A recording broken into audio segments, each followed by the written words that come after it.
Hello everyone. So today we are going to discuss the functions of management and this is unit 2 of your syllabus. So let's start with the introduction. The term management functions refers to the key responsibilities or core activities that every manager must perform to ensure that an organization runs smoothly and effectively. मतलब management functions का मतलब ये है कि ये वो ज़रूरी काम है जो हर मैनेजर को करने होते हैं ताकि ऑर्गेनाइजेशन अच्छे से चल सके, है ना। कि भाई उनकी जो की रिस्पॉन्सिबिलिटीज़ है, जो उनकी कोर एक्टिविटीज़ है वो क्या है, उसको हम लोग बोलेंगे management functions. These functions were mainly given by Henry Fayol and they are still used in modern management practices. किसने दिए थे ये functions? Henry Fayol ने। तो कौन से मेन फंक्शंस ऑफ मैनेजमेंट है? तो there are 5 major functions of management. First is planning, second is organising, third is staffing, fourth is directing and fifth is controlling. तो हम इनको अब वन बाय वन समझ लेते हैं. तो प्लानिंग मतलब क्या? एक प्लान बनाना, ठीक है. Planning means deciding in advance, है ना. हम एडवांस में प्लानिंग करते हैं, जो भी चीज़ें हमें फ्यूचर में करनी है उसकी हम जो भी प्लान करते हैं, है ना. तो हम उसमें क्या क्या करेंगे? व्हाट टू डू, हम क्या करेंगे. हाउ टू डू, कैसे करेंगे. व्हेन टू डू, कब करेंगे. और हु विल डू, उसको कौन एग्जीक्यूट करेगा, ठीक है. So this is the first and most important function of management, ठीक है. सो एग्जाम्पल के तौर पे अगर हम लोग देखें, if a company wants to launch a new product, planning involves market research, deciding launch date, advertising strategy etcetera. बिल्कुल, अगर कंपनी कोई भी एक नया प्रोडक्ट लॉन्च कर रहा है तो वो एडवांस में प्लानिंग करेगा, मार्केट रिसर्च करेगा, है ना. फिर उसमें वो डिसाइड करेगा कि उसने कब उस प्रोडक्ट को लॉन्च करना है, किस तरह की उसने एडवर्टाइजिंग करवानी है. तो ये सारी चीज़ें वो प्लानिंग में करेगा. Key features of planning: goal oriented, future focused, reduces uncertainty and basis for other functions. बिल्कुल, अगर आपने प्लानिंग करी है, ठीक है, तो उससे क्या होगा कि एक तो आपको पता होगा कि आपको गोल कौन सा अचीव करना है, तो वो प्लानिंग गोल ओरिएंटेड ही होगी, उसी डायरेक्शन में होगी ताकि हम लोग सक्सेसफुल हो सके अपने गोल को अचीव करने में. Second is future focus. जैसे कि प्लानिंग हम लोग प्रायर करते हैं, पहले ही कर लेते हैं, ठीक है, तो हम लोग फ्यूचर के लिए कर रहे हैं, so that is future focused. Then reduces uncertainty. बिल्कुल, अगर सब कुछ ऑलरेडी प्लान्ड है तो चांसेस कम हो जाते हैं कि कोई दिक्कत परेशानी आगे चल के हो, ठीक है. Organizing. Once the plan is ready, the next step is organizing. It means arranging resources like people, materials and finance in a structured way to implement the plan.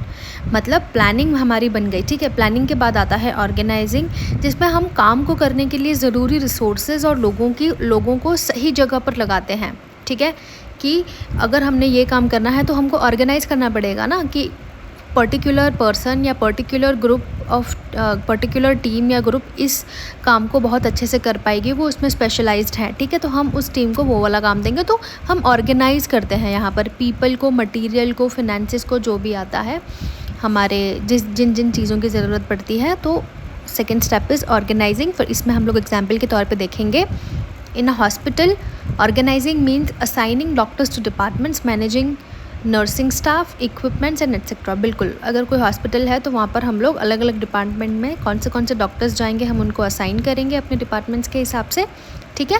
Managing nursing staff, कौन सा nursing staff कहाँ जाएगा उसको manage करना, equipments कौन से लगेंगे, ये सारी चीज़ें हम देखते हैं. तो ऑर्गेनाइजिंग इंक्लूड्स आइडेंटिफाइंग एक्टिविटीज़ की कौन सी तरह की एक्टिविटीज़ हमको इसमें करने की ज़रूरत है. तो पहले तो हम वो आइडेंटिफाई करेंगे ऑर्गेनाइजिंग में. देन ग्रुपिंग टास्क, जैसे मैंने बताया कि अलग अलग ग्रुप्स को अलग अलग टास्क दिए जाएंगे, है ना. देन असाइनिंग ड्यूटीज़, उनको अपने जो जिसमें बेस्ट है, जो जिसमें बेस्ट कर सकता है उस तरह की उसको ड्यूटी दी जाएगी. So here we are assigning the duties to them. And last is delegating authorities. बिल्कुल, तो जो उसमें जिसकी भी अथॉरिटी रहेगी, जो उसमें जो आपका लीडर रहेगा या मैनेजर रहेगा, तो हम उनको उनकी अथॉरिटीज़ भी देते जाएंगे ऑर्गेनाइजिंग वाले स्टेप में, ठीक है. Now next is staffing. Staffing means recruiting, selecting, training and developing employees. बिल्कुल, स्टाफिंग से हमको समझ में आता है कि हमने सबसे पहले जहाँ पे भी वैकेंसी है, जो भी वैकेंट प्लेस है जहाँ पर हम लोगों को पर्टिकुलर पर्सन की ज़रूरत है, तो हम उसको रिक्रूट करेंगे, ठीक है. तो रिक्रूशन होगा, फिर उसमें हम लोग उसका सिलेक्शन करेंगे, उसको ट्रेनिंग दी जाएगी और एम्प्लॉयज़ को डेवलप करने की कोशिश करेंगे, ठीक है. It ensures that right people are in the right jobs. बिल्कुल, right people are in the right jobs का क्या मतलब है कि जिसको हम लोगों ने जिस भी काम के लिए चुना है ना, वो अपने काम में माहिर होना चाहिए, वो अपने काम में बेस्ट होना चाहिए। That is right people for the right jobs. तो अब इसमें हम लोग एग्जाम्पल के तौर पर देख सकते हैं, in a school hiring qualified teachers, training them and evaluating their performance is a part of staffing. बिल्कुल, अगर हम लोग कोई स्कूल चला रहे हैं तो वहाँ पर हम लोग क्वालिफाइड टीचर को फर्स्ट ऑफ ऑल हायर करेंगे, देन उनको ट्रेनिंग देंगे और फिर उसके बाद उनकी परफॉर्मेंस को इवेल्युएट करेंगे। ये सारी चीज़ें आती हैं स्टाफिंग के अंदर। कौन से मेन फंक्शंस है स्टाफिंग के? तो मैन पावर प्लानिंग, बिल्कुल भाई सही बात है। फॉर एग्जांपल अगर आप कोई स्कूल चला रहे हैं तो आपको वहाँ पर कितने टीचर्स की ज़रूरत है। अगर आप पर्टिकुलर कोई एक नंबर ऑफ़ स्टूडेंट्स आपने ऑलरेडी डिसाइड करके रखा है कि हम इतने स्टूडेंट्स को अपने स्कूल में एडमिट कर सकते हैं, तो उसके हिसाब से हमें कितने स्टाफ की रिक्वायरमेंट पड़ेगी, कितने लोग हमें चाहिए होंगे, चाहे वो टीचर स्टाफ है या प्यून है, क्लर्क है, अकाउंट्स में कितना चाहिए, मतलब ओवरऑल कितना स्टाफिंग की ज़रूरत है। तो हम लोग फर्स्ट में करेंगे मैन पावर प्लानिंग, ठीक है, स्टाफिंग में। देन रिक्रूटमेंट एंड सिलेक्शन होगा, फिर हम उनको ट्रेनिंग देंगे, उनको डेवलप करेंगे, ठीक है, और लास्ट में हम लोग उनको उनके बेसिस ऑफ परफॉर्मेंस पे उनका अप्रेजल देंगे। So that is performance appraisal. ये सारी चीज़ें आती है स्टाफिंग में। Now next is directing. Directing में क्या होगा?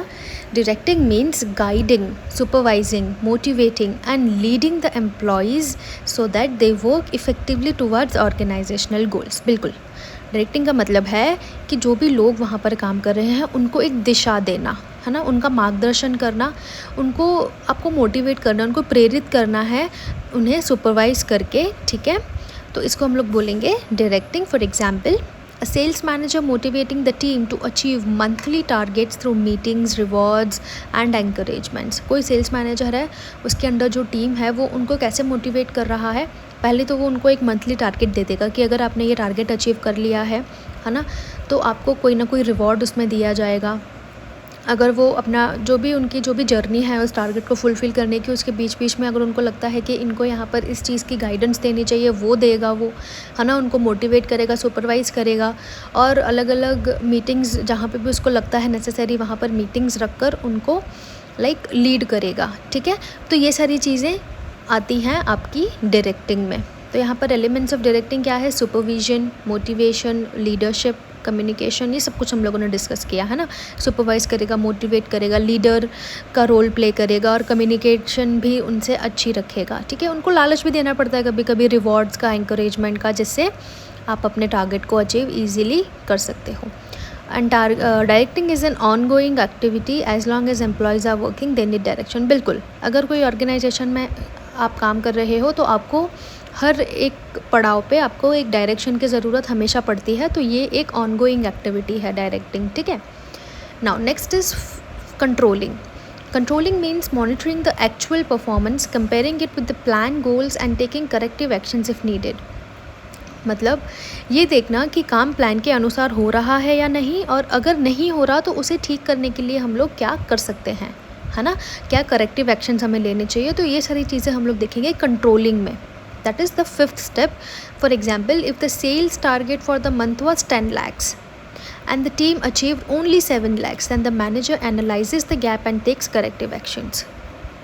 तो यहाँ पर क्या है कि अगर 10 लाख का टारगेट दिया है सेल्स टीम को, लेकिन वो 7 लाख ही अचीव कर पाई है मंथली, तो वहाँ पर जो मैनेजर होगा वो देखेगा कि कहाँ पर कौन सी प्रॉब्लम आ रही है और कहाँ पे मुझे करेक्टिव स्टेप्स लेने की ज़रूरत है, तो उस हिसाब से वो वहाँ पर काम करेगा।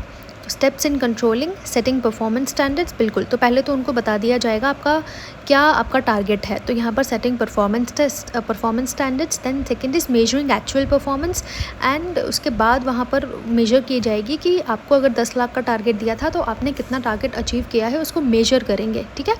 Next is comparing with standard. बिल्कुल मेजर किया, अगर 7 लाख ही आपने अचीव किया है तो 10 लाख का टारगेट था, तो बीच में आपको क्या क्या जो भी आपके लैक पॉइंट्स है या जहाँ पर भी आप लैक कर रहे हो वो चीज़ें देखेंगे। फाइंडिंग डेविएशंस, बिल्कुल कहाँ पर आप चूक खा गए हो या कहाँ पर आपने अपना जो आप ट्रैक पे चल रहे थे वो रास्ता बदल लिया है, वो सारी चीज़ें हम लोग यहाँ पर अंडरस्टैंड करेंगे, नोट करेंगे, ढूंढेंगे, है ना। और लास्ट में हम लोग क्या करेंगे? Taking corrective actions. जहाँ पर भी जो भी एक्शंस लेने की ज़रूरत है हम लोग वो देखेंगे। सो ये हमारे मेन जो 5 मेजर फंक्शंस ऑफ मैनेजमेंट थे जो हमने पढ़े। अब हम लोग देखेंगे इम्पॉर्टेंस क्या है मैनेजमेंट फंक्शंस का, क्यों इम्पॉर्टेंट है ये। तो first is they provide a systematic way to manage organisations. बिल्कुल, वो एक सिस्टमेटिक वे देते हैं जिससे हम लोग बड़ी से बड़ी ऑर्गेनाइजेशन को बहुत ही अच्छी तरह से मैनेज कर सकते हैं। Second is help achieve organisational goals efficiently. जो भी आपके ऑर्गेनाइजेशन का गोल है उसको अचीव करने के लिए ये सारे जो भी आपके फंक्शंस हैं मैनेजमेंट के, ये हमें हेल्प करते हैं। Third is ensure coordination and discipline. बिल्कुल, इससे हम लोग एक कोऑर्डिनेशन भी टीम में देख सकते हैं और उनके आपस में हम लोग जो भी कंपनी के रूल्स वगैरह फॉलो करवा कर एक डिसिप्लिन भी मेंटेन रख सकते हैं, है ना। अगर सब कुछ सिस्टमैटिक चीज़ें हो रही हैं तो हम लोग ये इंश्योर ज़रूर कर सकते हैं कि आपस में एम्प्लॉय का कोऑर्डिनेशन रहे और माहौल डिसिप्लिन रहे। And last is improve employee productivity and motivation. बिल्कुल, इससे क्या होगा कि एम्प्लॉय की भी प्रोडक्टिविटी बढ़ेगी और उनको मोटिवेशन भी मिलेगा। तो हम लोग इससे क्या कंक्लूड करेंगे, that the 5 functions of management, planning, organizing, staffing, directing and controlling form the backbone of every organization. बिल्कुल, whether it is a business, hospital, school or NGO, these functions ensure everything runs smoothly. I hope आपको ये topic बहुत अच्छे से एकदम simple language में ही मैंने समझाने की कोशिश करी है, आपको समझ में आ गया होगा। बट अगर अभी भी आपको कोई डाउट्स है तो आप डेफिनेटली नीचे कमेंट बॉक्स में अपने क्वेश्चंस को कमेंट करके लिख के मुझे बता सकते हैं। I will try to solve those doubts for you. And now I will be seeing you in my next video, next topic. So all the very best for your examinations and take care.